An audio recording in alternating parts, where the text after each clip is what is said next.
The deafening crack of a gunshot echoed through the dusty streets of Las Animas, Colorado. But Yates Ingram barely flinched as he continued down the dirt road, his spurs jingling with each deliberate step. The year was 1876, and like many frontier towns, Las Animas had its share of violence and hardship. Yet something about this particular spring evening felt different to Yates. The air hung heavy with more than just the usual trail dust and whiskey fumes. Yates was 26, weathered beyond his years from long cattle drives and harsh winters. His dark hair curled beneath his worn Stetson, and his blue eyes had seen enough of the West's brutality to make most men turn eastward. But not Yates. The frontier had gotten into his blood like a fever that wouldn't break. The sunset painted the sky in violent streaks of orange and purple as Yates made his way to the edge of town. He just delivered a herd from Santa Fe to the railroad, and his pockets were heavier than they'd been in months. Most cowboys would head straight for the saloon, but Yates had developed a habit that his fellow drovers found peculiar. After each successful drive, he visited the small churchyard on the hill overlooking Las Animas to pay respects at his mother's grave. Martha Ingram had followed her husband west with dreams as vast as the territory itself, only to be claimed by typhoid 2 years after they'd arrived. Yates had been 14 then, left with his grief-stricken father who soon found solace in a bottle and died in a senseless bar fight 3 years later. The white picket fence surrounding the churchyard came into view as Yates climbed the gentle slope. The evening service had ended an hour earlier, and he expected to find the place deserted. Instead, the sound of muffled sobs reached his ears before he even pushed open the gate. She sat on a stone bench beneath the old oak tree, her shoulders shaking with each quiet sob. In the fading light, Yates could see she wore a simple blue dress, now dusty from travel. Her dark hair had fallen loose from what must have once been a neat arrangement, and her trembling hands cradled the unmistakable swell of her belly. Yates hesitated. A crying woman was trouble enough. A crying pregnant woman was the kind of situation most men, especially unattached cowboys, avoided like rattlesnakes.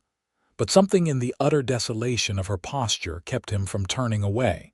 He cleared his throat softly as he approached, not wanting to startle her.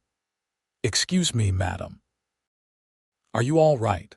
The woman's head jerked up, revealing a face streaked with tears but striking nonetheless. Her eyes, swollen from crying, were a deep brown that caught what little daylight remained. She couldn't have been more than 22. "I'm sorry," she said quickly, attempting to compose herself. "I didn't realize anyone would come here at this hour." "No need to apologize," Yates replied, keeping a respectful distance. "This place is for those who need peace." She dabbed at her eyes with a handkerchief that had long since become damp. "Peace seems to be in short supply these days." Yates nodded, understanding the sentiment all too well. "I'm Yates Ingram," he said, removing his hat in a gesture of respect. "Josephine Myers," she replied, her voice barely above a whisper. "Though I'm not sure who I am anymore." The comment hung in the air between them, heavy with implications Yates could only guess at. He noticed a small carpetbag at her feet, its worn fabric suggesting long travels. "You're new to Las Animas?" he asked, though the answer was obvious. She nodded, one hand unconsciously moving to her stomach. "I arrived on the afternoon stage. I thought I had somewhere to go." The bitterness in her voice told Yates more than her words did. He'd seen it before: women abandoned when their conditions became evident, left to face the harsh judgment of society alone. "And now," he ventured carefully. Josephine looked around the churchyard, as if searching for an answer among the tombstones. "I don't know." "The man I came to find," her voice caught. He doesn't want to be found. Yates felt a familiar anger rise within him.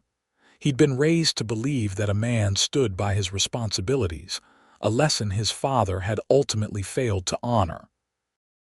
The sight of this woman, alone and with child in a strange town as night approached, stirred something protective in him.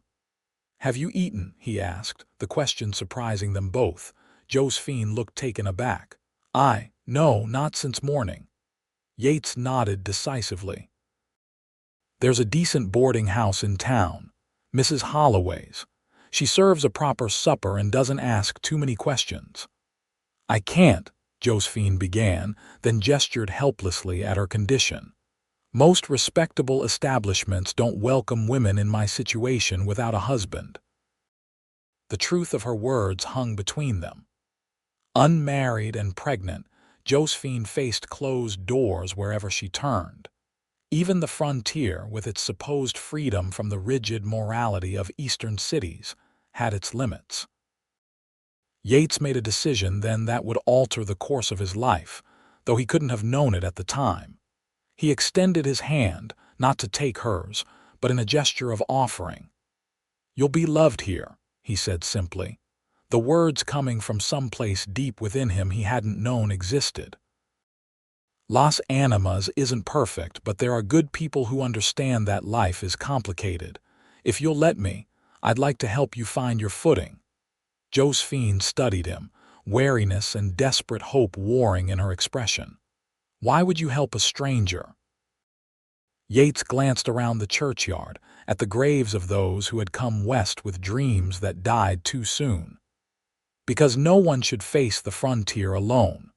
Her eyes filled with fresh tears, but something in her posture changed, a straightening of the shoulders, a lifting of the chin.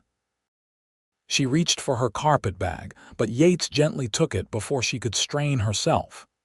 "Thank you, Mr. Ingram," she said, dignity returning to her voice despite her circumstances. "Just Yates, madam," he corrected with the first genuine smile he'd felt in weeks. "We don't stand on ceremony much out here." The walk back to town was silent but companionable.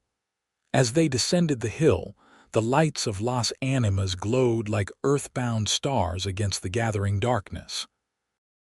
Yates couldn't have explained why helping this woman felt so right, nor why the words he'd spoken, "You'll be loved here," continued to echo in his mind.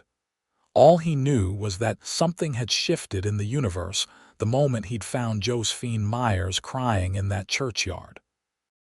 And for better or worse, their paths had become intertwined under the vast Colorado sky.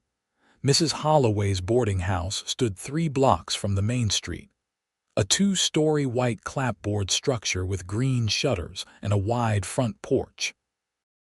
It was respectable without being pretentious, which is why Yates had suggested it. As they approached, the smell of baking bread wafted through the evening air. Yates hesitated at the foot of the steps. "Mrs. Holloway is a widow who came west after the war. She's stern but fair. I believe she'll understand your situation if we explain it honestly." Josephine nodded, though Yates could see the fear of rejection in her eyes. "And if she doesn't? Then we'll find another solution," he said with more confidence than he felt. "This isn't the end of the road for you, Miss Myers." The door opened before they could knock, revealing a stout woman with silver-streaked hair pulled back in a tight bun. Agnes Holloway had the sharp eyes of someone who missed nothing, and the weathered hands of a woman who had worked hard her entire life. "Yates Ingram," she said, genuine warmth in her voice. "I heard you'd brought in the Santa Fe herd. Successful drive." "Yes, madam," Yates replied with a respectful nod. "The cattle fetched a fair price." Mrs. Holloway's gaze shifted to Josephine, taking in her travel-worn appearance, tear-stained face and rounded belly in one comprehensive sweep. To her credit, her expression revealed nothing beyond polite interest. "And who might this be?" she asked. "This is Miss Josephine Myers," Yates said. "She's new to Las Animas and in need of lodging. I thought your establishment might suit her needs." Mrs. Holloway's eyes narrowed slightly. "I see. Perhaps you both should come inside. Supper's nearly ready, and these matters are best discussed in private." The interior of the boarding house was clean and modestly furnished. A central hallway led to a dining room where several residents, two older men who worked for the railroad, and a young female schoolteacher, were already seated. Mrs. Holloway led them past this room to a small private parlor. "Wait here," she instructed, then disappeared toward what Yates presumed was the kitchen. Left alone, Josephine sank gratefully into a cushioned chair. "She seems formidable," she whispered. Yates smiled. "She is, but she's also fair. Her husband died at Shiloh and she came west to start fresh. She understands something about beginning again." Mrs. Holloway returned carrying a tray with 3 cups of coffee and a plate of biscuits. She set it down before taking a seat across from Josephine. "Now," she said, getting straight to the point, "I assume there's a story here, and I'd prefer to hear it directly. My house has a reputation to maintain, but I'm not one to turn away someone in genuine need." Josephine's hands trembled slightly as she accepted the coffee. She took a deep breath before speaking. "I was employed as a companion to an elderly woman in St. Louis," she began.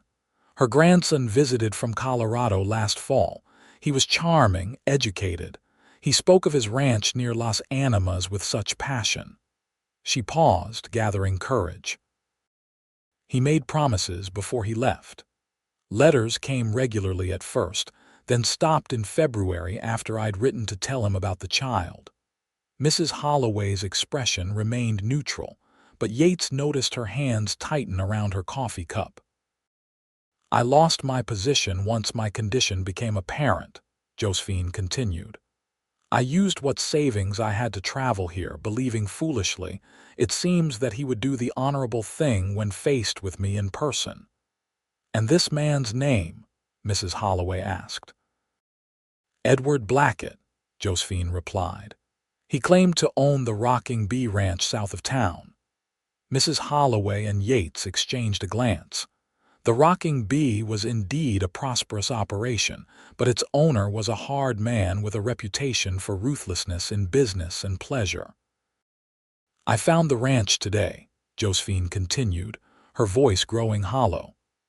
"Mr. Blackett informed me that he was already married and suggested I was one of many women trying to trap him with false claims." Her eyes flashed with momentary anger. "When I insisted the child was his, he threatened to have me arrested for attempting extortion if I didn't leave Las Animas on tomorrow's stage." The room fell silent as Mrs. Holloway absorbed this information. Yates felt his jaw clench. Edward Blackett's behavior was reprehensible but not surprising. The man had used his wealth and position to insulate himself from consequences before. "I understand if you can't accommodate me," Josephine said, her dignity returning despite everything. "I've been honest because I'm too tired to maintain pretenses, but I wouldn't want to bring scandal to your establishment." Mrs. Holloway set down her cup with a definitive click. "Miss Myers, I've lived long enough to know that men like Edward Blackett rarely face the consequences of their actions, while women bear the burden of their sins. It's an injustice I've witnessed too often." She straightened her shoulders. "I have a small room at the back of the house. It's private with its own entrance. You're welcome to stay there until you decide your next steps." Relief flooded Josephine's face. "I can pay for 2 weeks' lodging," she said. "After that, I'll need to find employment." "We'll address that when the time comes," Mrs. Holloway replied. "For now, you need rest and proper meals. The child you're carrying deserves that much, regardless of its father's character." Yates felt a weight lift from his shoulders. "Thank you, Mrs. Holloway." The older woman turned her sharp gaze on him. "And what is your interest in this situation, Yates Ingram? You're not exactly known for involving yourself in other people's troubles." It was a fair question, one Yates himself couldn't fully answer. I found Miss Myers in distress and offered what help I could. It seemed the decent thing to do. Mrs. Holloway studied him for a moment longer before nodding. Indeed. Well, you're welcome to join us for supper before you head back to your bunkhouse at the Dalan place. As they moved toward the dining room, Josephine touched Yates's arm lightly. "Thank you," she whispered. "I don't know what I would have done if you hadn't come along." Yates felt an unfamiliar warmth spread through him at her touch. "Sometimes the right path finds us when we least expect it, Miss Myers." "Please, call me Josephine," she replied with the first genuine smile he'd seen from her. "Or Joe, as my friends used to call me." "Joe, then," he agreed, finding he liked the simple, honest sound of it. They joined the other boarders for a meal of beef stew, fresh bread, and apple cobbler. Mrs. Holloway introduced Josephine as Miss Myers, who will be staying with us for a time, offering no further explanation. The schoolteacher, Miss Porter, engaged Josephine in conversation about St. Louis, while the railroad men discussed the latest news from Denver. Yates observed Josephine throughout the meal. Despite her obvious fatigue, she carried herself with dignity, answering questions politely but volunteering little about her circumstances. He admired her resilience in the face of such betrayal and uncertainty. After dinner, Mrs. Holloway showed Josephine to her room while Yates waited in the parlor. When the older woman returned, her expression was serious. "That young woman is due in about 3 months, by my estimation," she said without preamble. "She's exhausted and heartsick, but there's strength in her." Still, Las Animas can be unforgiving to women in her situation. Yates nodded. "I understand. I'll check on her when I can." Mrs. Holloway gave him a shrewd look. "Just be clear about your intentions, Yates Ingram. That girl has been deceived enough." "I only want to help," he assured her, somewhat taken aback by the implication. "Good intentions pave many roads," Mrs. Holloway replied cryptically. "Just tread carefully." Yates bid her good night and stepped outside into the cool spring evening. The stars shone brilliantly above Las Animas, the kind of vast, glittering display that made a man feel small in the face of creation. As he walked toward the livery where his horse was stabled, Yates reflected on the strange turn his day had taken. He had arrived in town thinking only of collecting his pay, and perhaps enjoying a quiet drink, before heading back to the Dalan ranch where he worked between cattle drives. Instead, he found himself involved in the life of a woman whose path should never have crossed his. Yet something about Josephine Myers had touched him deeply. Perhaps it was her courage in traveling alone to confront the man who had abandoned her. Perhaps it was the quiet dignity she maintained despite her circumstances. Or perhaps it was simply that in her eyes, Yates had recognized a fellow survivor, someone who had been dealt a difficult hand, but refused to fold. Whatever the reason, as Yates rode back to the ranch under the Colorado stars, he knew with certainty that he would return to Las Animas tomorrow. Not for supplies or business, but to see how Josephine Myers was faring in her new temporary home. The next morning dawned clear and bright, the kind of spring day that made even the dusty streets of Las Animas seem full of promise. Yates finished his ranch chores in record time, earning a raised eyebrow from the foreman, Tim Dalan. "Got somewhere important to be, Ingram?" Dalan asked as Yates saddled his buckskin gelding. "Just some business in town," Yates replied, keeping his tone casual. Dalan nodded, though his expression suggested he wasn't entirely convinced. "You planning to sign on for the next drive north? Trail boss asked specifically for you." Yates paused. The cattle drive to Cheyenne would mean good money but would take him away from Las Animas for at least 6 weeks. 6 weeks during which Josephine would be approaching her time with no one to advocate for her. "I'll need to think on it," he said finally. "When does he need an answer?" "By week's end," Dahlin replied. "Don't wait too long.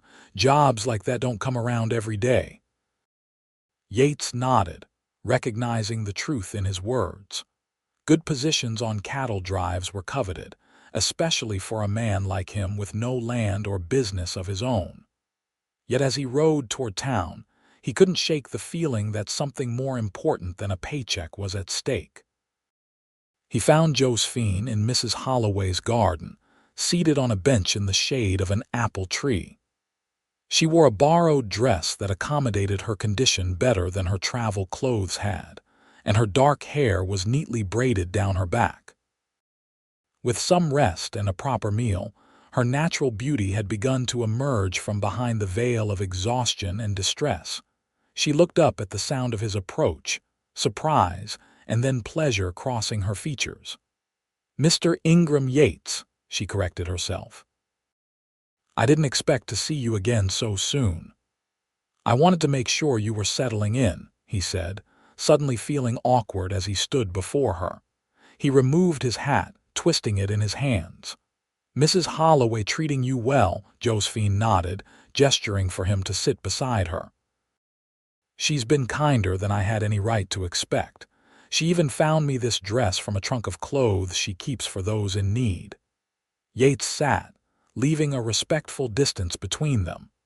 Mrs. Holloway understands hardship better than most. Her journey west wasn't an easy one.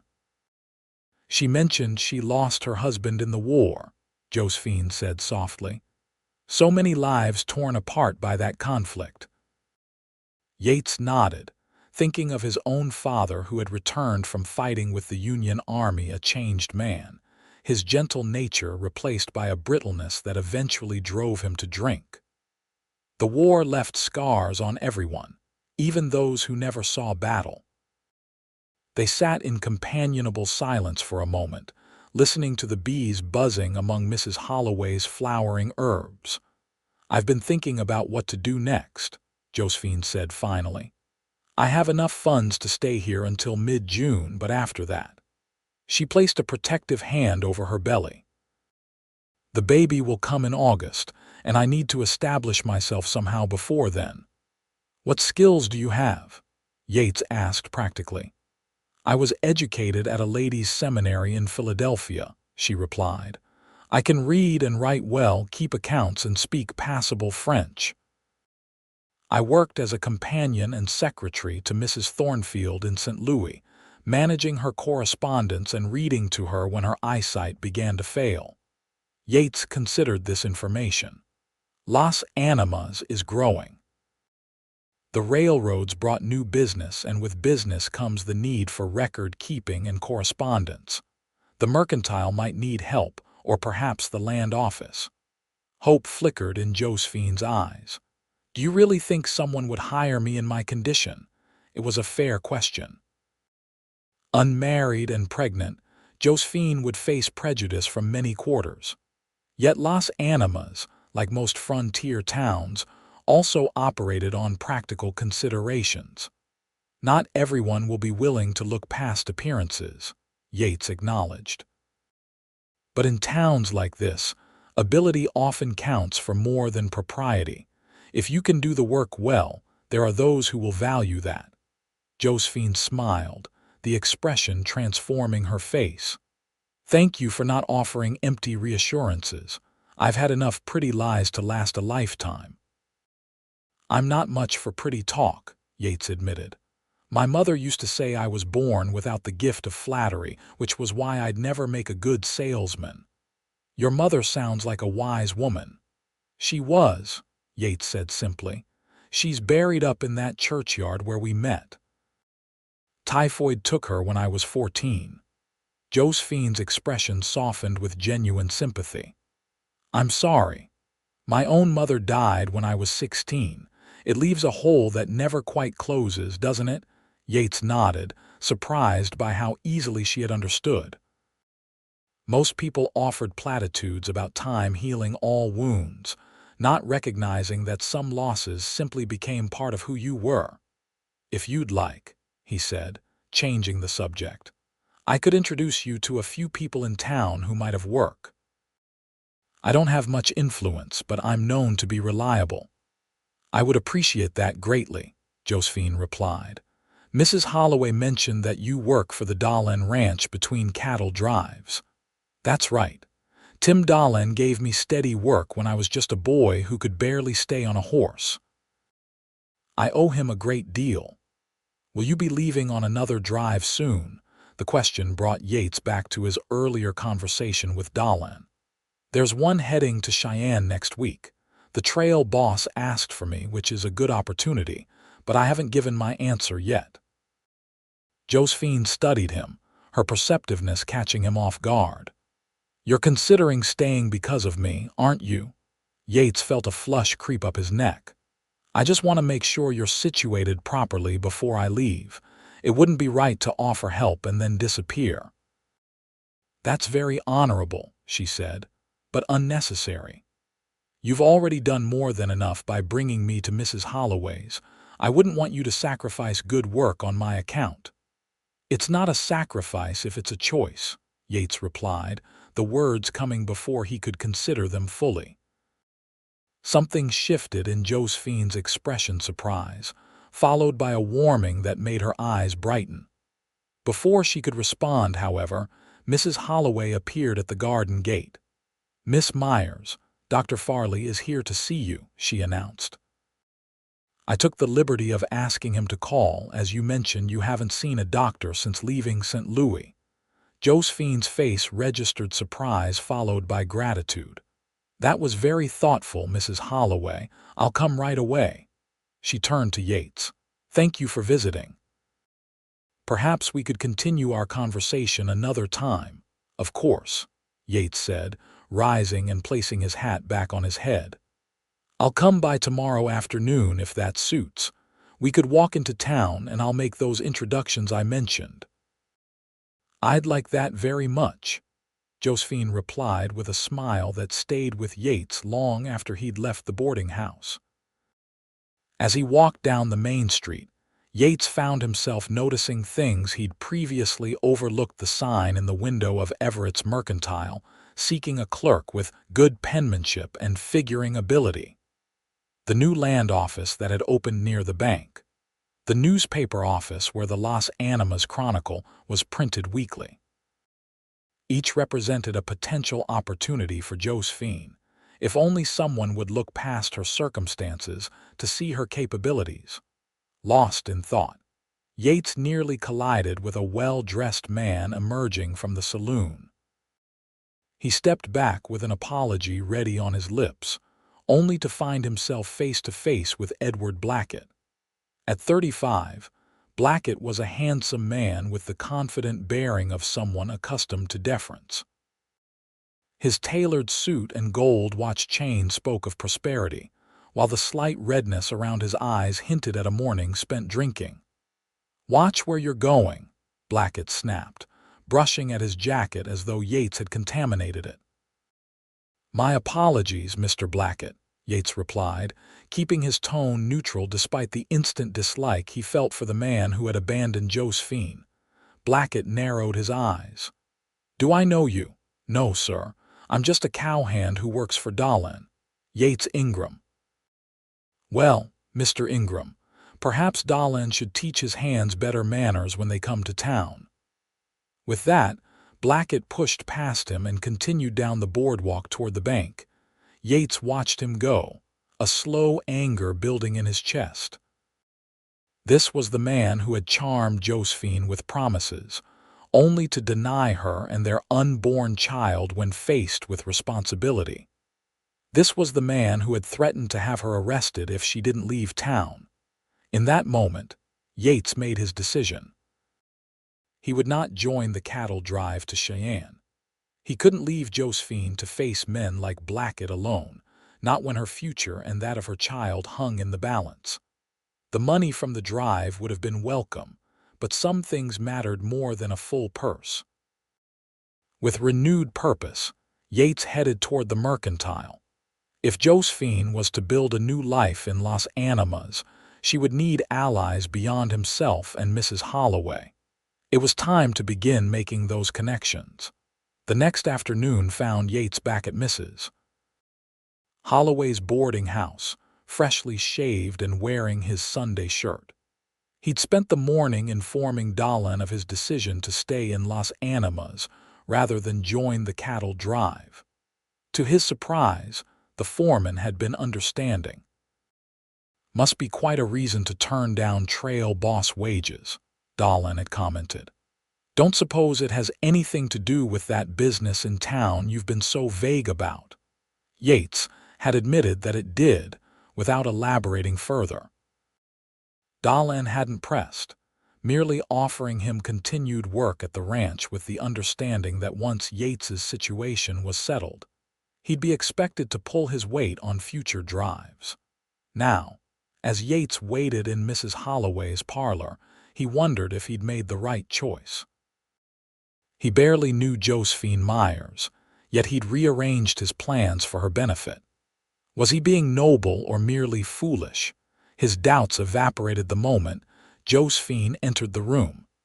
She wore a simple green dress that complemented her dark hair and brought out flecks of amber in her brown eyes. She'd added a shawl against the spring breeze and carried a small reticule. "You look well," Yates said, genuinely meaning it. Just a day of proper rest had restored color to her cheeks and a brightness to her eyes that hardship had temporarily dimmed. "Thank you," she replied with a smile. "Doctor Farley says I'm in good health, considering the journey I undertook.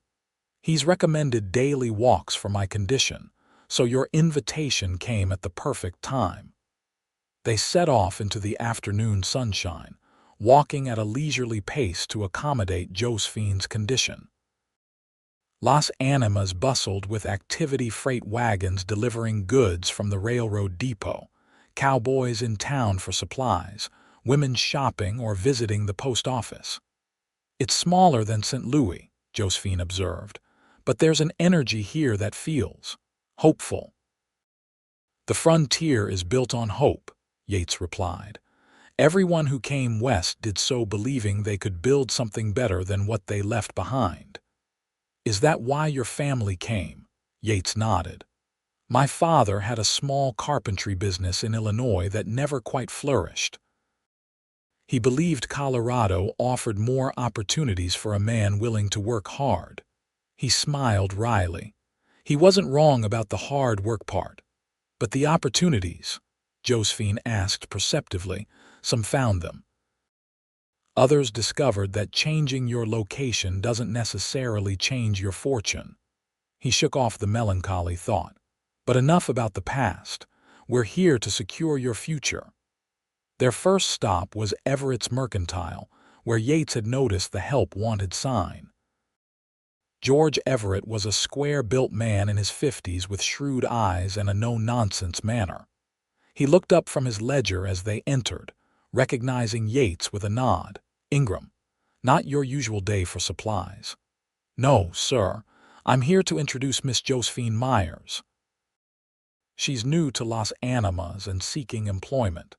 I noticed your sign about needing someone with good penmanship and figuring ability." Everett's gaze shifted to Josephine, taking in her condition with a brief flicker of his eyes but saying nothing about it. "Is that so? And what experience do you have, Miss Myers?" Josephine stepped forward, her voice steady despite the nervousness Yates sensed in her posture. "I was educated at Waverly Seminary for Young Ladies in Philadelphia, Mr. Everett. I served as companion and secretary to Mrs. Eleanor Thornfield in St. Louis for 3 years, managing her correspondence and household accounts." Everett's expression remained neutral. "Can you calculate quickly? My customers don't appreciate waiting while someone labors over simple sums." "I can," Josephine assured him. "My father was a mathematics teacher before his passing. He insisted I learn practical arithmetic as well as the ornamental subjects taught at the seminary." Everett seemed to consider this. He pushed a ledger toward her. "Show me. Calculate the total for this order and determine the change from a $20 gold piece." Josephine took a moment to review the figures, then calculated the sum in her head.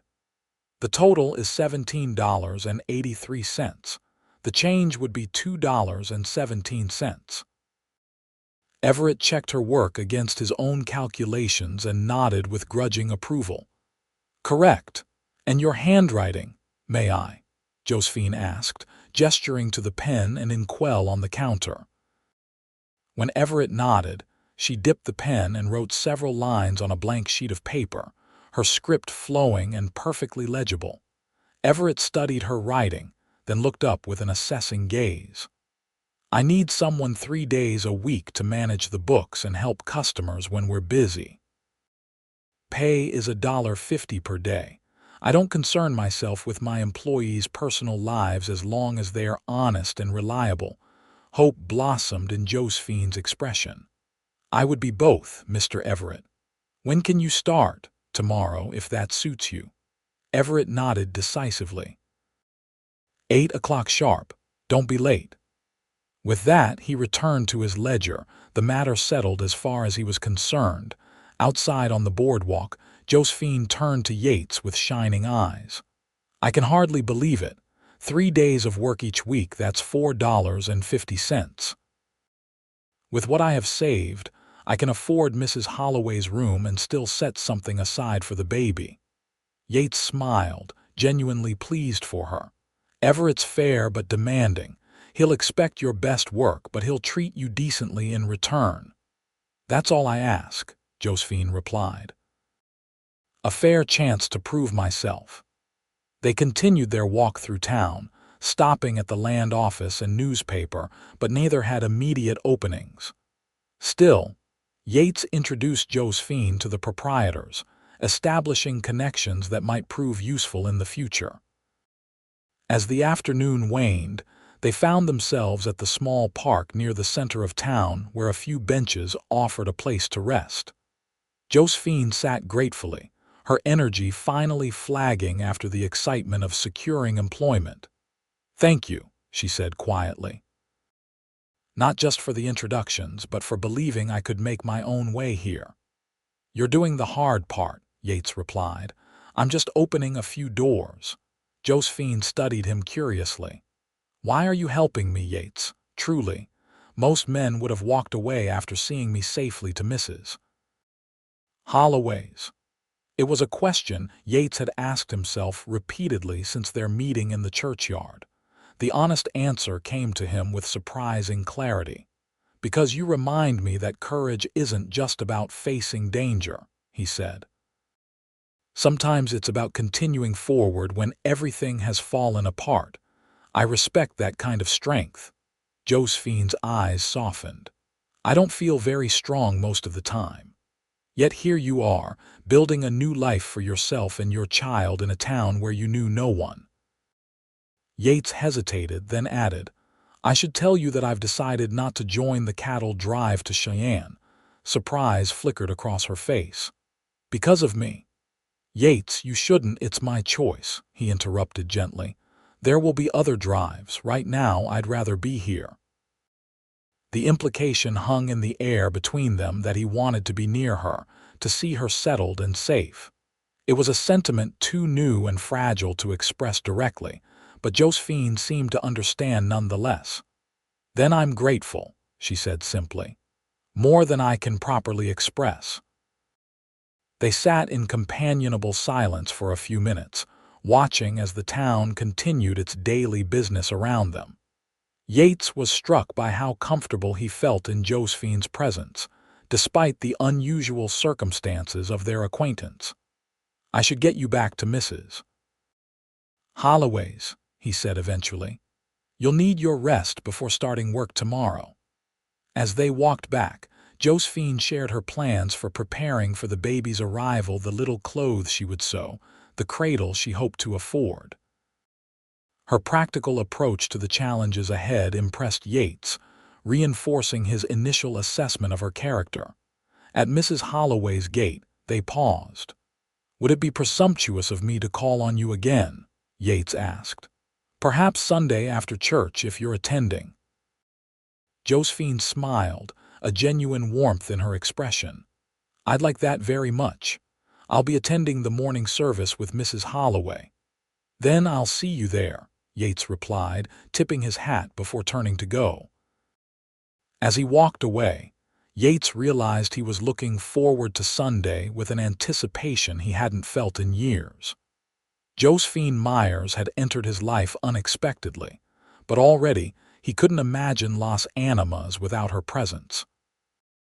The next few weeks established a pattern that brought a newfound stability to both their lives.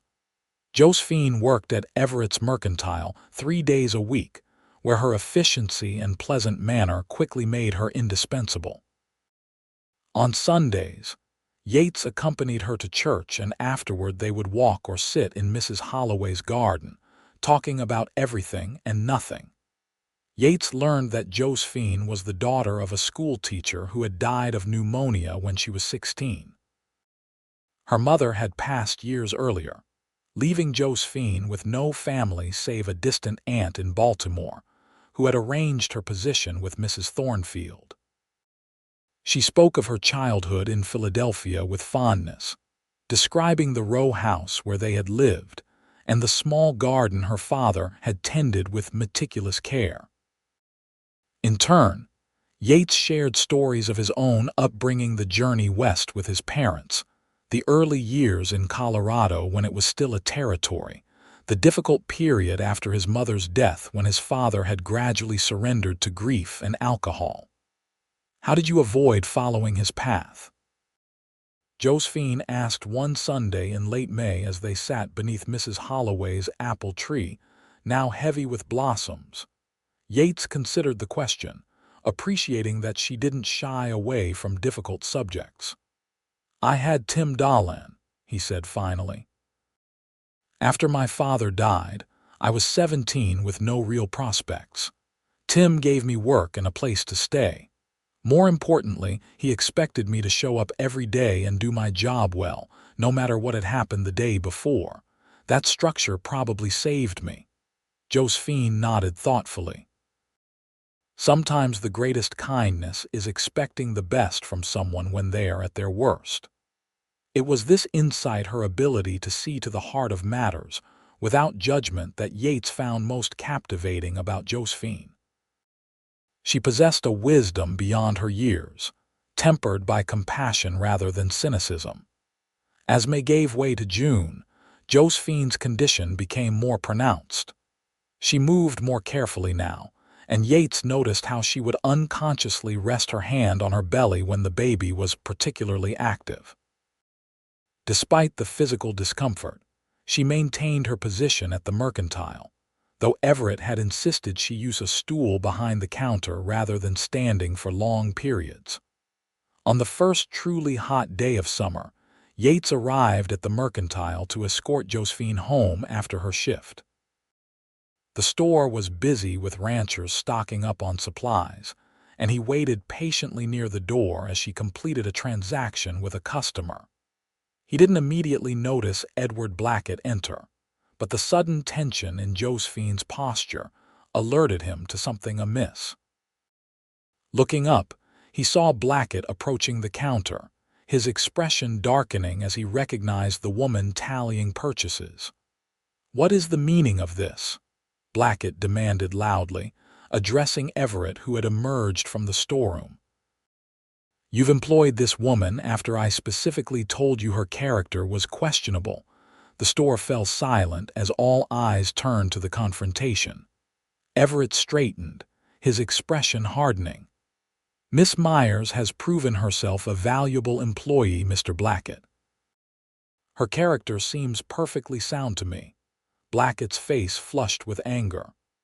"That woman," he said, pointing at Josephine, "came to my ranch claiming I fathered her bastard. She's nothing but a schemer looking to trap a man of means."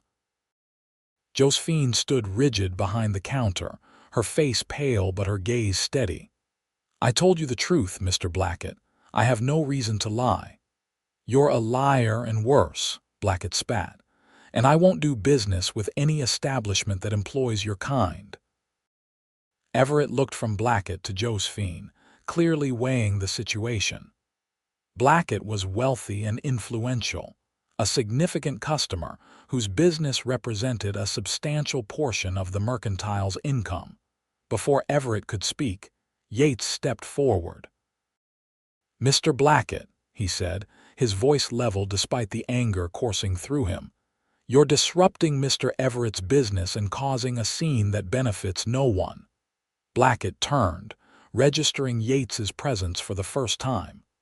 "The cowhand with no manners," he sneered. "What interest do you have in this matter? Don't tell me you've taken up with this woman's deception." "Miss Myers is under my protection," Yates said simply, "and I'd appreciate it if you'd speak of her with the respect she deserves." A murmur ran through the onlookers. Blackett's eyes narrowed as he assessed this new development. Protection? Is that what they're calling it these days when a man takes advantage of a woman in difficult circumstances? Yates felt his hands curl into fists but kept them at his sides. "The only man who's taken advantage of Miss Myers is the one who made promises he had no intention of keeping. The one who turned his back on his own child." "You have no proof it's mine," Blackett retorted, though something flickered in his eyes, guilt or uncertainty, before he masked it. "A man of honor wouldn't need proof," Yates replied steadily. "He'd understand that actions have consequences, and he'd face them like a man instead of hiding behind threats and denial." The store had grown so quiet that the ticking of the wall clock seemed thunderous. Blackett looked around, suddenly aware that the sympathy of those present wasn't with him. Las Animas might be a frontier town with flexible morals in some areas, but abandoning a woman with child still struck most as deeply dishonorable. "This isn't over," Blackett said finally, directing his words at both Yates and Josephine. "You'll regret making an enemy of me." With that, he stormed out of the store, leaving a wake of tension behind him. Everett broke the silence with a pragmatic sigh. "Well, there goes the rocking bee account." He turned to Josephine. "You didn't mention the father of your child was Edward Blackett." "I didn't think it relevant to my ability to do the work," she replied, her composure returning though her hands still trembled slightly. Everett considered this, then nodded. "Fair enough. Your work has been excellent. I won't let Blackett's tantrum change that assessment." Relief washed over Josephine's features. "Thank you, Mr. Everett." As the store gradually returned to its normal rhythm, Yates approached the counter. "Are you all right?" he asked quietly. Josephine nodded, though her eyes revealed the toll the confrontation had taken. "I knew I might encounter him eventually, but I wasn't prepared for his public accusation." She looked up at Yates with genuine gratitude. "Thank you for speaking up." "Most men wouldn't have challenged someone like Edward Blackett." "Most men haven't had the privilege of knowing you," Yates replied simply. The words came naturally, without calculation or pretense. They were as true as anything he'd ever said. Something shifted in Josephine's expression, a softening, a recognition of the sentiment behind his statement. Before she could respond, however, Everett called her to help with another customer. "We'll talk on the way home," she promised, turning to her duties with renewed focus. The walk back to Mrs. Holloway's was quiet at first, both of them processing the events at the mercantile. The summer evening was beautiful, with swallows darting overhead and the scent of wild roses drifting from nearby gardens. It seemed incongruous with the ugliness of Blackett's confrontation. "Do you think he'll cause more trouble?" Josephine finally asked as they neared the boarding house. Yates considered the question seriously. "Possibly. Men like Blackett don't take public challenges well, but he's also conscious of his reputation. If he senses the town's sympathies aren't with him, he might decide to let the matter drop rather than draw more attention to it." Josephine nodded, her hand moving unconsciously to her belly. "I didn't come here seeking confrontation or scandal. I truly believed he would acknowledge his responsibility once faced with the reality. Some men run from responsibility their whole lives, Yates replied. It's no reflection on you. They reached Mrs. Holloway's gate and paused. The evening light caught the amber highlights in Josephine's hair, and Yates was struck anew by her quiet beauty. "You said I was under your protection," she said softly. "Did you mean that?" Yates met her gaze directly. "I did, and I do." He hesitated, then added, "Joe, I know our acquaintance has been brief, but I've come to care for you deeply. Whatever happens with Blackett or anyone else, I want you to know you're not alone in this." Josephine's eyes widened slightly at his declaration. "Yates, she paused, searching for words. "I'm carrying another man's child. My reputation is compromised. I have nothing to offer except complications and potential scandal." "You have yourself," Yates replied simply. "Your courage, your kindness, your determination, those are worth more than gold to me." He took a deep breath. "I'm not asking for promises or commitments. I just wanted you to know where I stand." Josephine's expression softened, a vulnerability in her eyes that she rarely allowed to surface. "I care for you too, Yates, more than I thought possible after everything that happened. But I need time to find my footing, to be sure of my own path before I can consider sharing it with someone else." "Time is something I'm happy to give," Yates assured her. "There's no hurry." As he bid her good night and turned toward town, Yates felt lighter than he had in years. He hadn't planned to speak so openly about his feelings, but Blackett's confrontation had crystallized something within him, a certainty that Josephine Myers had become essential to his happiness in a way no one else ever had. Whatever challenges lay ahead, Yates would face them gladly if it meant the possibility of a future with Josephine and her child. A family of his own, something he had stopped believing was possible for a rootless cowhand with no prospects beyond the next cattle drive. The confrontation at Everett's Mercantile became the talk of Las Animas, with opinions divided on who deserved blame. Some sided with Blackett, viewing Josephine as an opportunist trying to trap a wealthy rancher. Others, particularly the women of the town, were more sympathetic to her plight, recognizing the courage it took to build a new life in such circumstances. To Yates's relief, George Everett stood firmly by his decision to employ Josephine, and her position at the Mercantile remained secure. In fact, her quiet dignity in the face of public scandal seemed to earn her additional respect from many quarters. The schoolteacher, Miss Porter, began stopping by Mrs. Holloway's to visit, and the wives of several business owners made a point of shopping at Everett's when Josephine was working, offering kind words and occasional advice about her coming child. As June progressed, Yates maintained his routine of escorting Josephine home from work and spending Sunday afternoons in her company. They spoke of many things during those long summer days, books they had read, places they hoped to see, the simple pleasures and difficulties of frontier life.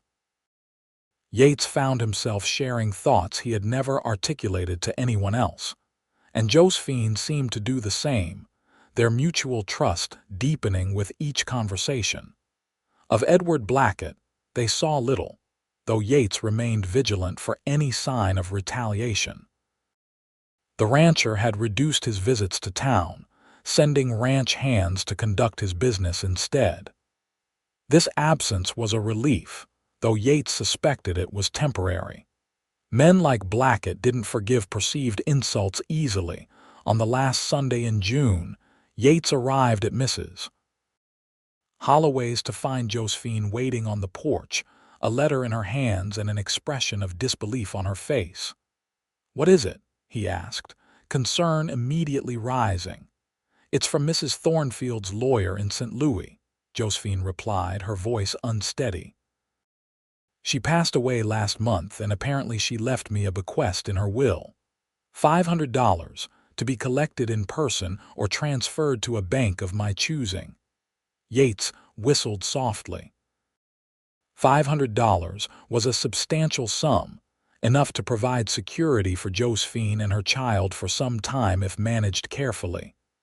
"That's wonderful news," he said, genuinely pleased for her. "Mrs. Thornfield must have thought highly of you."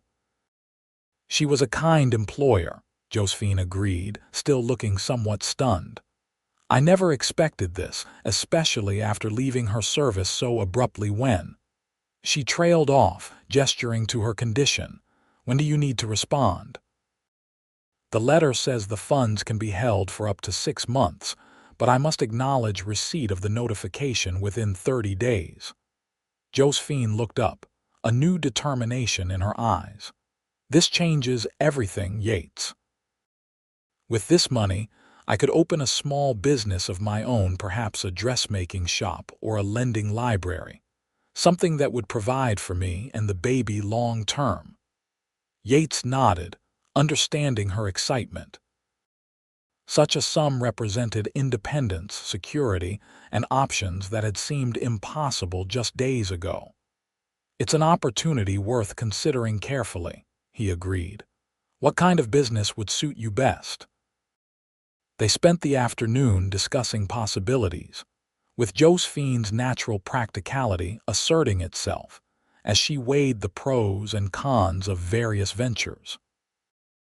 By the time Yates departed that evening, she had narrowed her options to either a small stationery and bookshop goods that could be ordered by catalog and wouldn't require extensive travel to select, or a dressmaking establishment that would utilize the sewing skills she had learned at the seminary.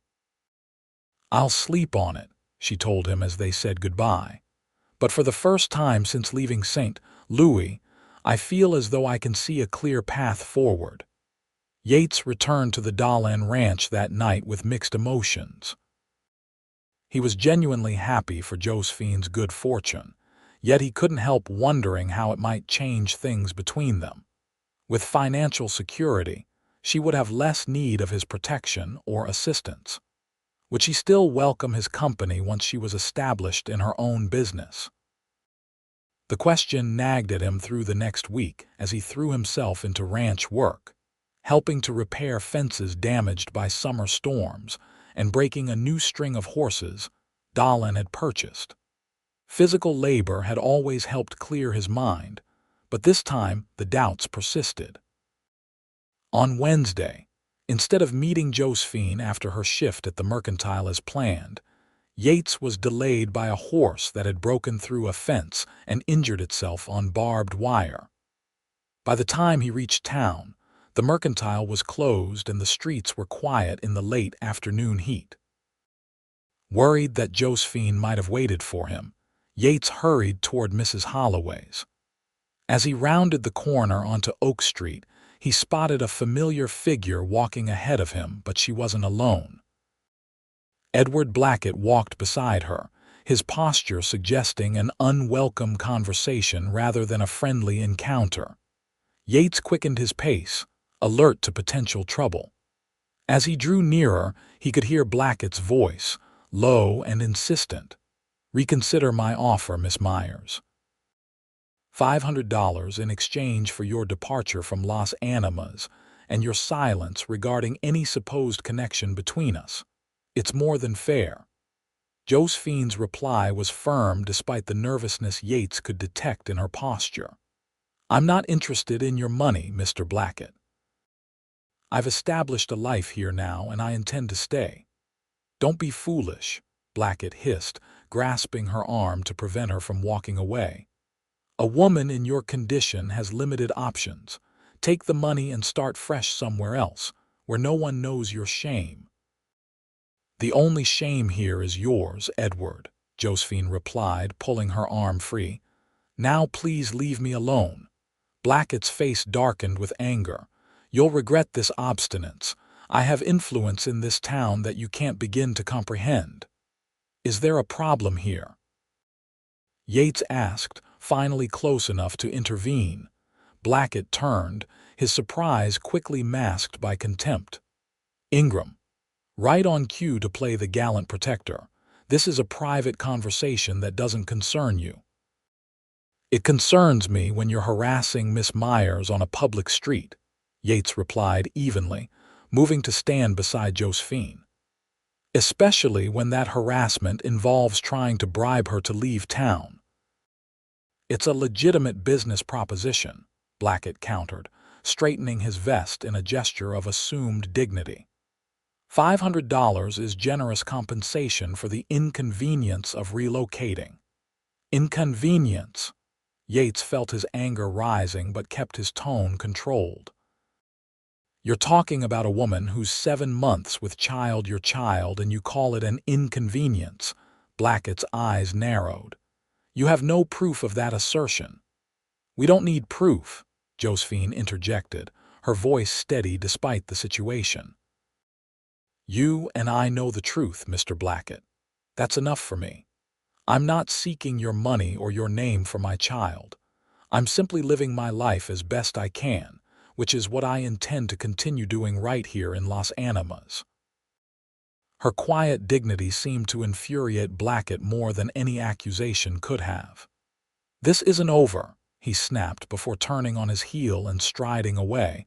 When he was out of earshot, Yates turned to Josephine. Are you all right? Did he hurt you? She shook her head, though her hands trembled slightly. No, just startled me. He was waiting when I left the mercantile. I'm sorry you had to intervene again. Don't apologize, Yates said firmly. Blackett's behavior is his responsibility, not yours. They continued walking toward Mrs. Holloway's, Yates unconsciously positioning himself between Josephine and the street as if to shield her from further confrontations. He knows about my inheritance, Josephine said after a moment. That's why he offered exactly $500, the same amount Mrs. Thornfield left me. Someone must have told him about the letter. Yates frowned. He's trying to ensure you have no means of support here. Without Mrs. Thornfield's bequest, you'd be more vulnerable. It won't work, Josephine replied with determination. I've decided to open the book and stationery shop. Mr. Everett has agreed to let me stock some items in a corner of the mercantile until I can afford my own space. It's a small beginning, but it's mine. Yates smiled, admiring her resilience. You're remarkable, Joe. Most people would have broken under half the pressure you faced. They reached Mrs. Holloway's gate, where Josephine paused, looking up at Yates with an expression he couldn't quite interpret. I had a lot of time to think when you were late today, she said. About the future, about what I want for myself and my child. Yates felt a flicker of anxiety. And what conclusions did you reach? Josephine took a deep breath, as if gathering courage. That I don't want to face that future alone. That despite all logic and propriety, I've come to care for you in a way I never expected to care for anyone again after Edward's betrayal. She met his gaze directly. In short, I've realized that I'm falling in love with you, Yates Ingram, though heaven knows it's the most impractical thing I could do right now. The declaration stole the breath from Yates's lungs. He had hoped, perhaps even believed, that Josephine felt something for him beyond gratitude or friendship, but to hear her speak the words so plainly left him momentarily speechless. You don't have to say anything, Josephine continued, misinterpreting his silence. I just wanted you to know where I stand before I make decisions that will affect both me and my child. Yates found his voice at last. Joe, he said softly, taking her hands in his, I've been in love with you since that evening in the churchyard, though I was too stubborn or too blind to recognize it immediately. The thought of you facing Blackett or anyone else alone is unbearable to me. I want to be by your side through whatever comes next, if you'll have me. Joy blossomed in Josephine's eyes, transforming her face with a radiance that took Yates's breath away. Are you certain? I come with complications that most men would run from. I'm not most men, Yates replied simply. And what you call complications, I see as the makings of a family, something I've wanted but never thought I'd find." Impulsively, he leaned forward and kissed her, a gentle affirmation of his words. When they parted, Josephine's eyes were shining with tears, but her smile was brighter than the summer sun.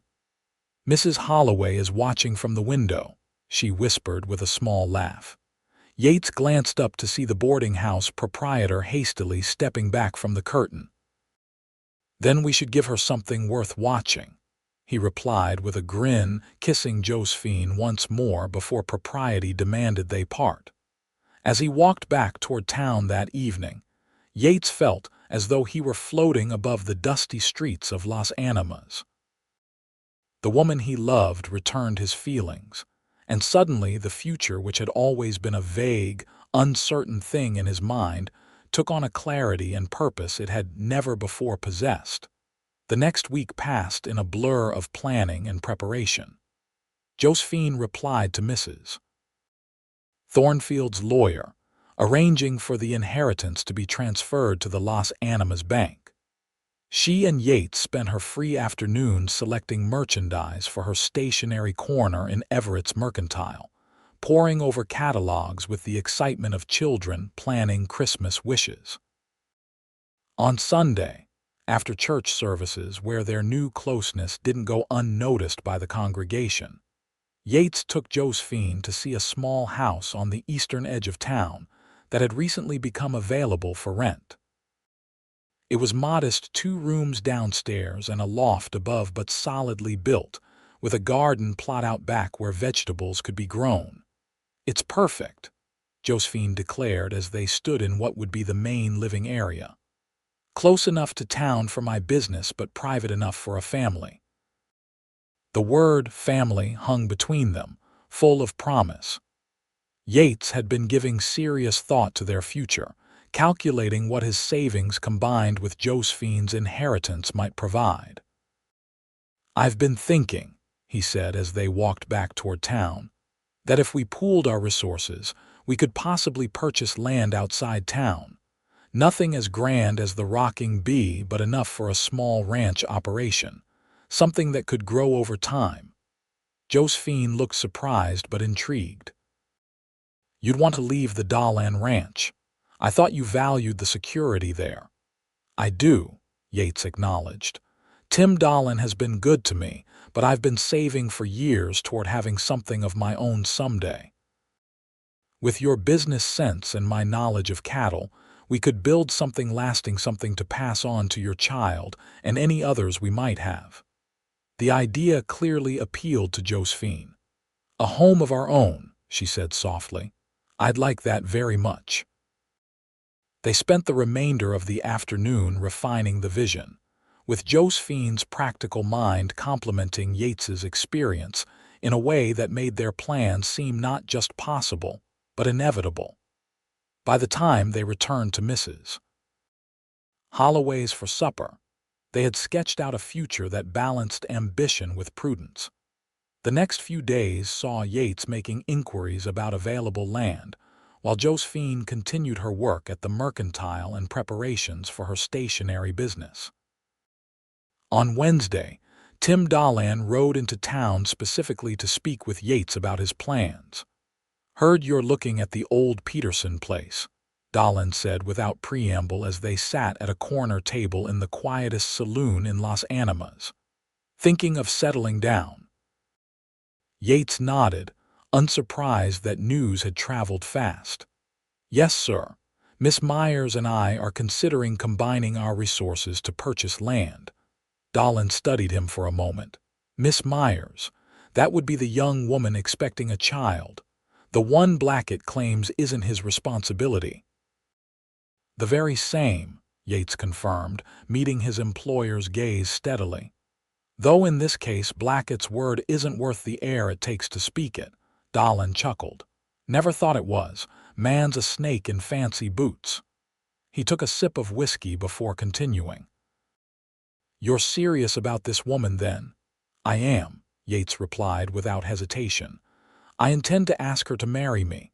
Dahlin nodded slowly as if confirming something to himself. Well, the Peterson place is good land. 200 acres, decent water access, and the old house is solid despite needing work. Peterson's widow is asking $800 for the lot. Yates frowned slightly. The price was fair but more than he and Josephine had calculated they could afford, even combining his savings with her inheritance. That's a bit steep for us at the moment. Maybe, Dahlin agreed. But I might have a proposition for you. The Dahlin Ranch could use that southern pasture Peterson was so proud of. Say I buy the whole property, then sell you 120 acres with the house and barn for $500. I'd get the prime grazing land I want, and you'd get enough to start a small operation without stretching yourselves too thin. Yates stared at his employer, momentarily speechless. The offer was more than fair, it was genuinely generous. Tim, I don't know what to say. Dahlin waved away his surprise. You've been loyal and hardworking for over a decade, Yates. A man like that deserves a hand up when he's ready to make his own way.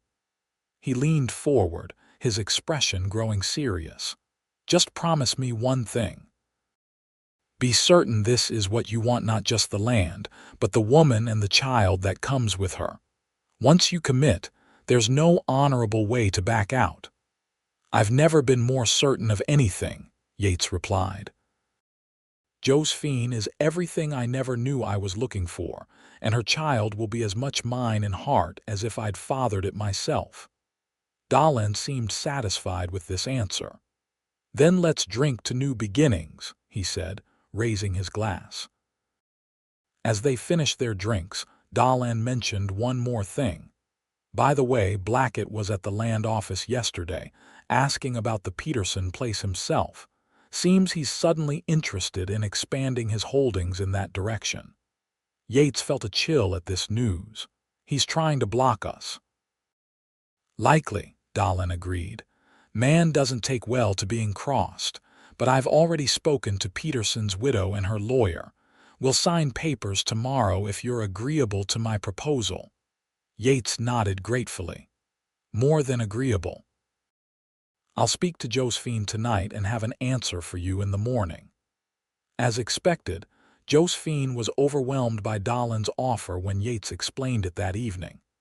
It's almost too good to be true, she said, her eyes shining with excitement as they sat in Mrs. Holloway's garden after supper.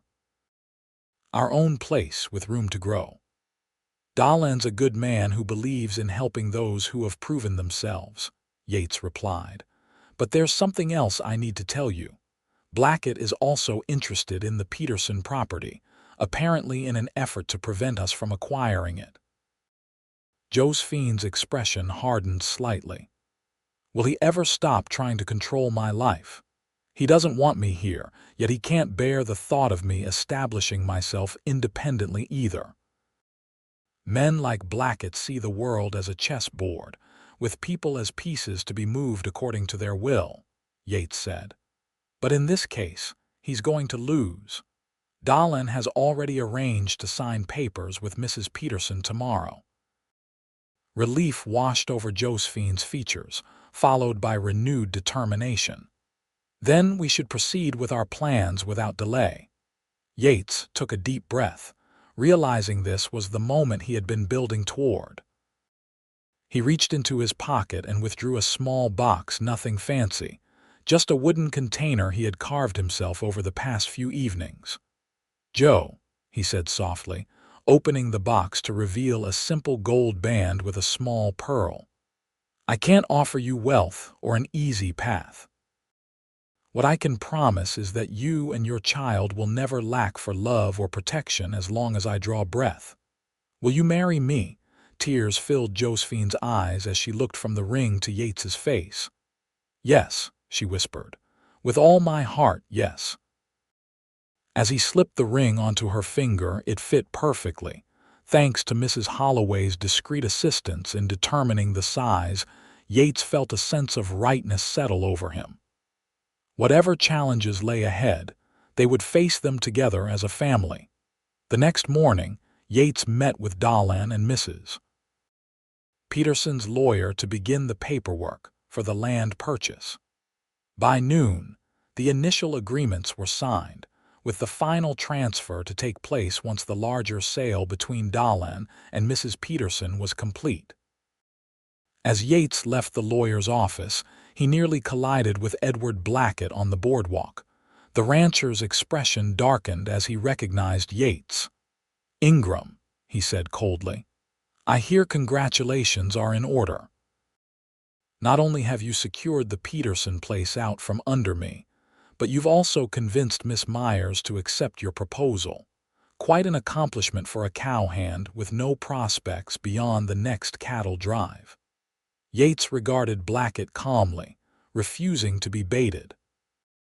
"Sometimes a man finds prosperity in unexpected places, Mr. Blackett, and sometimes the greatest wealth isn't measured in acres or cattle."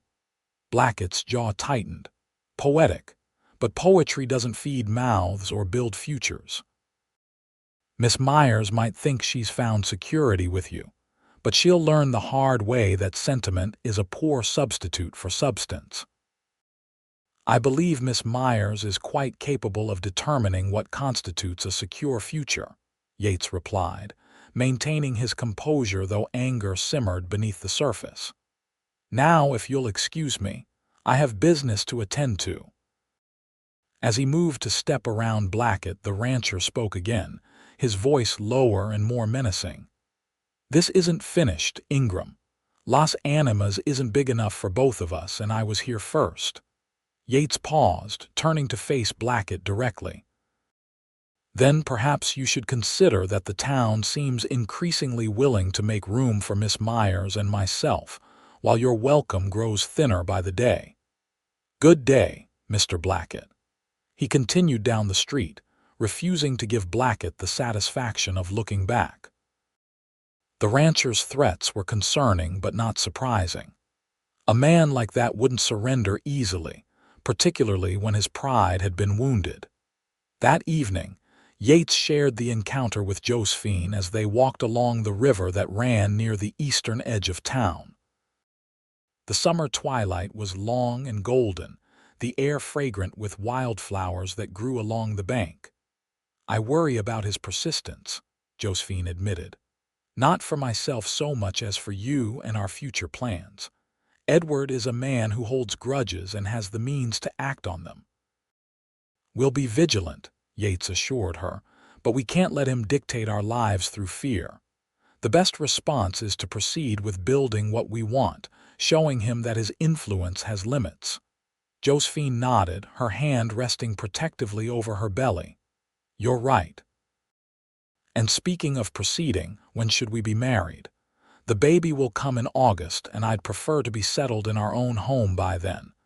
Yates had been considering this very question. "The paperwork for the land should be complete within a week. If we marry immediately after, we could move into the Peterson house by mid-July. It needs some repairs, but nothing that would prevent us from living there while I complete the work." "That sounds perfect," Josephine agreed. "A small ceremony with just a few friends as witnesses. Mrs. Holloway has already offered to host a modest reception afterward." The plans were coming together with a speed that might have seemed reckless to outsiders, but to Yates and Josephine felt entirely natural. Their connection, forged in unusual circumstances but strengthened by genuine understanding and respect, had developed a depth that made conventional courting seem unnecessary. The following Sunday, Reverend Thomas announced their engagement from the pulpit, as was customary in Las Animas. The reaction from the congregation was mixed, a few disapproving glances, but also many genuine smiles and words of congratulation after the service. Mrs. Holloway, who had appointed herself Josephine's unofficial guardian, beamed with satisfaction. "I knew from the moment I saw you two together that this was inevitable," she told them over Sunday dinner. "Some matches are written in the stars long before the parties involved recognize it themselves." The next 2 weeks passed in a flurry of activity. Yates divided his time between his remaining duties at the Dahlin Ranch and preparing the Peterson house for habitation. The two-story structure was fundamentally sound, but needed cleaning and some repairs to windows and doors that had been neglected after Mr. Peterson's death. Josephine continued working at the mercantile while making arrangements for their simple wedding. She ordered a new dress modest but becoming, with adjustments to accommodate her advanced pregnancy, and Mrs. Holloway helped her prepare linens and basic household necessities for their new home. Through it all, they remained vigilant for any sign of interference from Blackett, but the rancher seemed to have withdrawn from town affairs entirely. This absence, while welcome, left Yates slightly uneasy. Men like Blackett rarely surrendered so completely without some final gesture of defiance. On the day before the land transfer was to be finalized, Yates rode out to the Peterson property to check on the progress of the repairs he had hired a local carpenter to complete. As he crested the hill that overlooked the modest ranch house, he saw smoke rising from behind the barn. Spurring his horse forward, Yates arrived to find the haystack recently harvested and stored for winter feed fully engulfed in flames. Two figures on horseback were visible in the distance, riding hard toward Blackett's land. With no hope of saving the hay, Yates focused on preventing the fire from spreading to the barn. He worked frantically, using a shovel to create a firebreak and hauling water from the nearby creek to douse the edges of the blaze. By the time Tim Dahlin and two of his hands arrived, alerted by the smoke visible from the main road, the haystack was reduced to smoldering ashes, but the barn stood undamaged. "Blackett's men?" Dahlin asked grimly as they surveyed the damage. Yates nodded, wiping soot from his face. "I'd stake my life on it, though proving it would be another matter." Dahlin's expression was grim. "This is just the beginning, you know, a warning shot across the bow." "I know," Yates agreed, the reality of the situation settling heavily upon him. Blackett was escalating from threats to action, and there was no reason to believe he would stop at destroying property. "Maybe it would be safer for you and Miss Myers to consider another location," Dahlin suggested cautiously. "I have land farther north that would suit your purposes just as well." Yates considered the suggestion seriously. His primary concern was Josephine's safety and that of her unborn child. Yet something in him rebelled at the thought of allowing Blackett to drive them away through intimidation. "I need to discuss it with Josephine," he said finally. "But I won't make decisions based on fear." When he told Josephine about the fire that evening, her reaction surprised him. Rather than fear or a desire to retreat, her eyes flashed with indignation.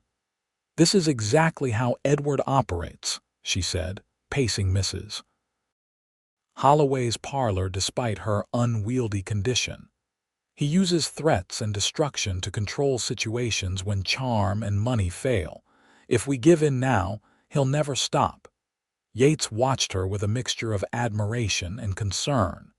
"Your safety and the baby's comes first, Joe. If staying means putting you at risk." "We're at risk anywhere Edward can reach," Josephine replied firmly. "At least at the Peterson place, we'll have our own land and the support of neighbors like Tim Dahlin. In a new location, we'd be starting from nothing again." Mrs. Holloway, who had been listening silently, nodded in agreement. "Miss Myers has the right of it. Bullies like Blackett feed on the fear they create. Stand firm now, and he may eventually recognize that his efforts are wasted." Their conviction swayed Yates, who had been inclined toward a similar conclusion despite his concerns. "Then we proceed as planned," he decided. "But we take precautions. No one rides alone, and we keep firearms loaded and accessible." The land transfer was completed the following day without incident, and preparations for the wedding continued. Yates hired two of Dahlon's most trusted hands to help him complete the work on the house, ensuring that someone was always present on the property to deter further sabotage. On the first Saturday in July, with summer in full bloom across the Colorado plains, Yates Ingram and Josephine Myers were married in the small church that overlooked Las Animas. The ceremony was simple but deeply meaningful, with Reverend Thomas emphasizing the sacred nature of their commitment to each other and to the child who would soon join their family. Josephine, radiant despite her advanced pregnancy, wore a dress of pale blue that complemented her dark hair and eyes. Yates, in his best suit with a new shirt purchased for the occasion, couldn't take his eyes off her as they exchanged vows. "With this ring I thee wed," he said, his voice steady as he placed the gold band beside the engagement ring on her finger. "And with it, I pledge my life and love to you and your child, now and always."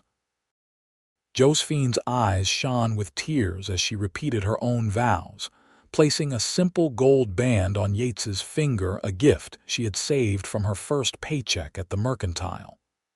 "I now pronounce you husband and wife," Reverend Thomas declared with evident satisfaction. "What God has joined together, let no man put asunder." The small gathering of friends, Mrs. Holloway, George Everett and his wife, Tim Dahlon, and a few of the ranch hands, Miss Porter, the schoolteacher, applauded as Yates kissed his bride. It wasn't a large crowd, but it represented the community that had embraced Josephine and supported their union. The reception at Mrs. Holloway's boarding house was warm and cheerful, with food contributed by many of the attendees and a small cake baked by Mrs. Everett. As the afternoon progressed, Yates noticed Josephine growing tired, though she attempted to hide it behind her smile. "Perhaps we should make our departure," he suggested quietly. "We have a new home waiting." Josephine nodded gratefully. "I am rather tired. The excitement of the day, I suppose." They bid farewell to their guests, accepting congratulations and well wishes with genuine appreciation. Tim Dahlon presented them with a gift, the deed to an additional 10 acres adjoining their property, land that included a small spring-fed pond. "For the future," he said with a wink. "When your family needs room to grow." With their few belongings loaded into a wagon Yates had purchased secondhand, the newlyweds set out for their new home as the summer sun began its descent toward the western mountains. Yates drove carefully, mindful of the rutted road and his wife's comfort. "Happy?" he asked, glancing at Josephine beside him. She smiled, her hand finding his on the wagon seat. "More than I ever thought possible after everything that's happened. You've given me a new beginning, Yates, a home and a family when I thought both were lost to me forever." "We've given each other a new beginning," he corrected gently. "That's the beauty of it." As their small ranch came into view, Yates felt a surge of pride and protectiveness. It wasn't much compared to operations like the Rocking Bee, just a modest house, a sturdy barn, and enough land to run a small herd, but it was theirs. A place to build a life together, to raise Josephine's child and perhaps others in the years to come.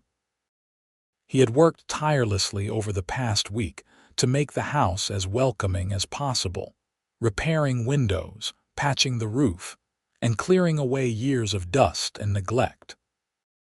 Josephine had contributed what she could, sewing curtains and selecting simple furnishings that transformed the structure from a mere building to a home.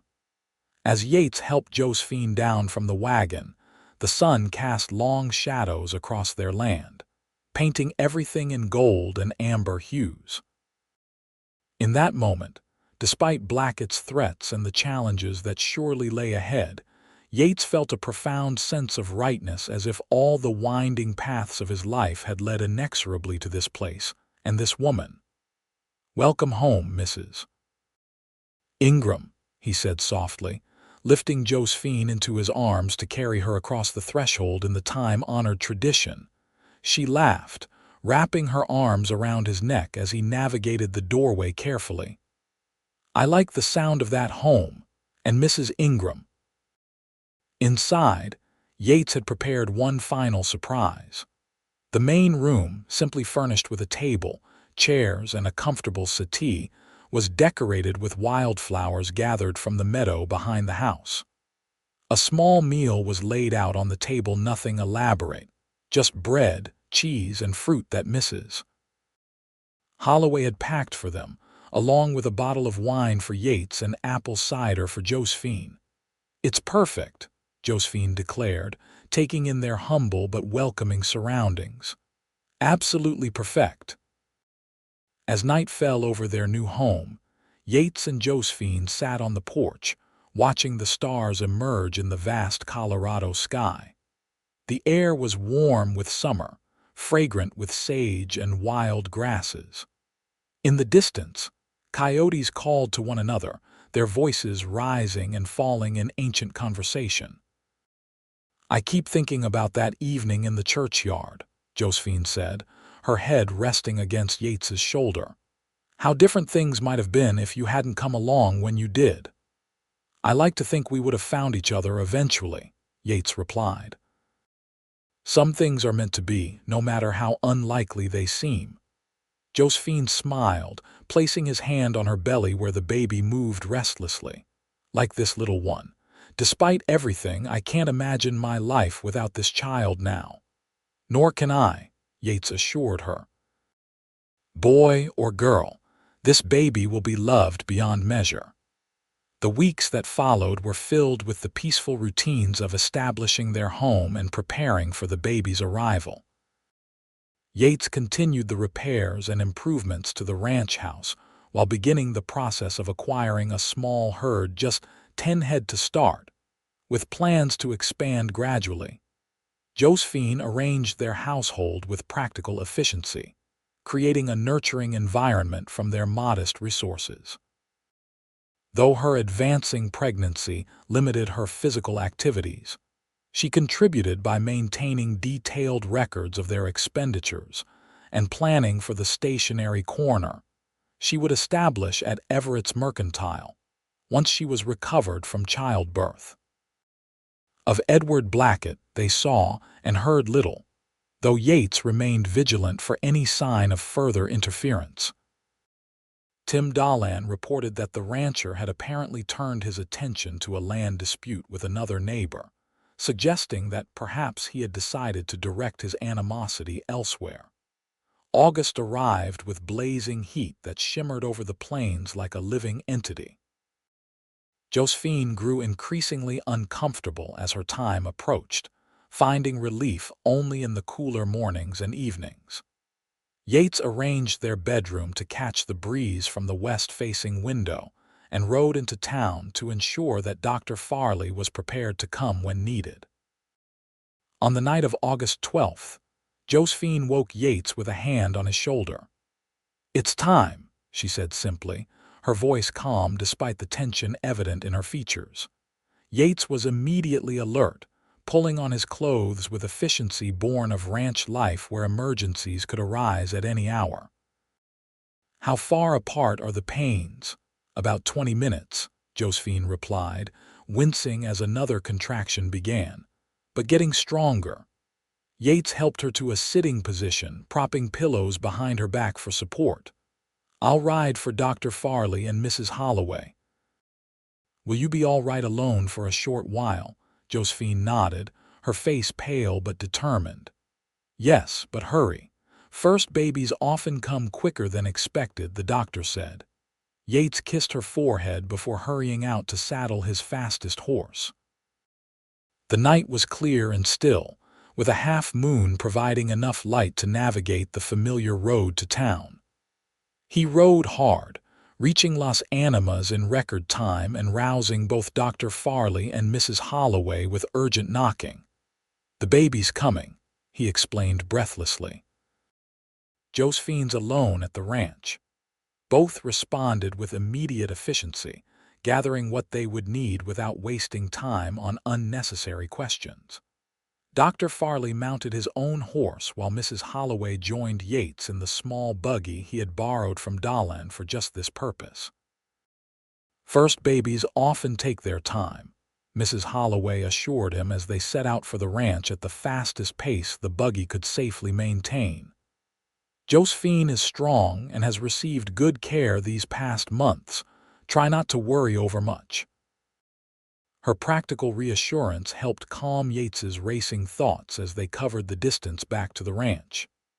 The eastern sky was just beginning to lighten with the first hint of dawn when they arrived, Dr. Farley having reached the house a few minutes ahead of them. Josephine was still in their bedroom, her face contorted with pain as another contraction seized her. Dr. Farley was already examining her with professional detachment while offering words of encouragement. "You're progressing well, Mrs. Ingram," he said. "The baby is in the proper position, and your body is doing exactly what it should." Mrs. Holloway immediately took charge, sending Yates to heat water and bring clean linens while she helped Josephine into a more comfortable position for the delivery. Yates moved with automatic efficiency, following instructions while his mind remained focused on his wife's courage in the face of what was clearly intense pain. The sun had fully risen by the time Josephine's labor entered its final stages. Dr. Farley allowed Yates to remain in the room, holding his wife's hand and wiping her brow with a cool cloth as she worked to bring their child into the world. "I can see the head," Dr. Farley announced after a particularly powerful contraction. "One more good push should do it, Mrs. Ingram." Josephine gathered her remaining strength, her hand gripping Yates's with surprising force as she bore down with determination. A moment later, a lusty cry filled the room as the baby slipped into Dr. Farley's waiting hands. "A healthy boy," he declared, quickly clearing the infant's airways and wrapping him in a clean blanket. "Congratulations to you both." Mrs. Holloway beamed as she helped clean and prepare the baby before placing him in Josephine's arms. "He's perfect," she pronounced. "Strong lungs and all his fingers and toes." Yates stared in wonder at the tiny face of his son, for that was how he already thought of the child, regardless of biology. The baby had a shock of dark hair like Josephine's, and a determined set to his tiny mouth that seemed to promise a strong will. "Hello, little one," Josephine whispered, tears of joy streaming down her face as she cradled her son. "You've been so eagerly awaited." Yates sat beside them on the bed, one arm around Josephine's shoulders and the other hand gently touching the baby's cheek. "He's magnificent," he said, his voice thick with emotion. "What shall we call him?" They had discussed names during the long summer evenings, considering options that would honor family traditions without ties to either Josephine's past or Blackett's lineage. "Daniel," Josephine said decisively. "Daniel Thomas Ingram. Daniel for my father and Thomas for Reverend Thomas who married us and has shown such kindness." "Daniel it is," Yates agreed, leaning down to kiss his wife's forehead. "A strong name for a strong boy, as Dr. Farley and Mrs. Holloway discreetly withdrew to give the new family privacy. Yates felt a sense of completeness that he had never experienced before. The journey that had begun with finding a pregnant woman crying in a churchyard had led to this moment of pure joy, the creation of a family bound not by blood, but by choice and love. The weeks that followed Daniel's birth were a blur of adjustment and discovery, as Yates and Josephine settled into their roles as parents. The baby thrived under their care, growing stronger each day and developing a personality that seemed to combine Josephine's thoughtfulness with a determination that Yates liked to think reflected his own influence. Visitors came to welcome the newest resident of Las Animas, Mrs. Holloway, of course, along with Tim Dahlin, George Everett and his wife, and even Reverend Thomas, who performed a small blessing ceremony for the child. Each brought gifts, practical items like baby clothes and blankets, or traditional offerings like silver coins for the child's future. By October, when Daniel was 2 months old, Josephine felt strong enough to resume some of her plans for the stationery business. She and Yates traveled into town together, the baby securely bundled against the autumn chill, to meet with George Everett about establishing her corner in the mercantile. The town seemed to have fully accepted their family, with most people offering congratulations on the healthy child and asking after Josephine's recovery. If there were still those who disapproved of their unconventional beginning, they kept such thoughts to themselves in the face of the obvious happiness and stability of the Ingram household. Of Edward Blackett, there had been no sign since before Daniel's birth. According to town gossip, he had traveled to Denver on business and remained there for an extended period. Whether this absence was permanent or temporary remained unclear, but Yates and Josephine cautiously allowed themselves to hope that perhaps he had finally accepted defeat in his campaign against them. As autumn progressed toward winter, the small ranch began to take on the character of an established home. Yates added a lean-to kitchen to the main house, giving Josephine more space for cooking and food storage. He repaired the corral fences and reinforced the barn against winter winds, while gradually increasing their livestock holdings with careful purchases at favorable prices. Josephine's stationery corner in the mercantile proved surprisingly successful, attracting customers who appreciated having access to quality paper, inks, and books without having to order from Denver or farther east. She managed the business with Daniel in a cradle beside her during her 2 weekly half-days in town, balancing motherhood and commerce with grace that impressed even those who had initially been skeptical. Their first Thanksgiving as a family was a quiet but deeply meaningful celebration. Mrs. Holloway joined them at the ranch, bringing pumpkin pies and cranberry preserves to complement the turkey Yates had shot on their own land. As they sat around the table giving thanks for the blessings of the year, Yates reflected on how completely his life had transformed in the span of a few short months. "A year ago, I couldn't have imagined this," he said, looking around at his wife, son, and their dear friend. A home, a family, a purpose beyond the next cattle drive or paycheck. Sometimes the best gifts are those we never thought to ask for, Mrs. Holloway replied with the wisdom of her years. The Lord works in mysterious ways, bringing people together across unlikely paths. Josephine smiled, cradling Daniel, who had fallen asleep after his feeding. "I was at my lowest point that evening in the churchyard," she said softly. "I truly believed all was lost. And then you appeared, Yates, with those simple words that changed everything. You'll be loved here." "The truest words I ever spoke," Yates replied, reaching across the table to take her hand. "Though I had no idea then how much love would grow from that moment."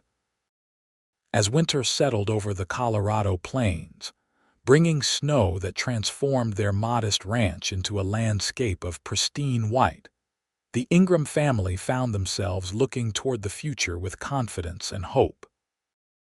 Daniel grew stronger each day, his personality emerging in smiles and coos that delighted his parents. The ranch, though small, provided adequately for their needs, and Josephine's business continued to thrive. On Christmas Eve, as they sat before the fireplace with Daniel sleeping peacefully in his cradle, Josephine presented Yates with a small package wrapped in brown paper and tied with string. "What's this?" he asked, surprised by the unexpected gift. "Open it and see," Josephine replied with a smile that held a secret. Inside the package, Yates found a framed photograph, their first family portrait, taken when a traveling photographer had visited Las Animas the previous month. Josephine sat with Daniel on her lap while Yates stood proudly beside them, his hand resting on her shoulder. They looked happy, solid, like a family that had always been rather than one so recently formed. "Turn it over," Josephine instructed when Yates remained silent, overcome by the simple beauty of the image. On the back of the frame, she had attached a small engraved plate that read, "The Ingram family Yates, Josephine, Daniel, and baby coming June 1877. Yates looked up, his eyes wide with surprise and joy. "Are you certain?" Josephine nodded, her eyes shining.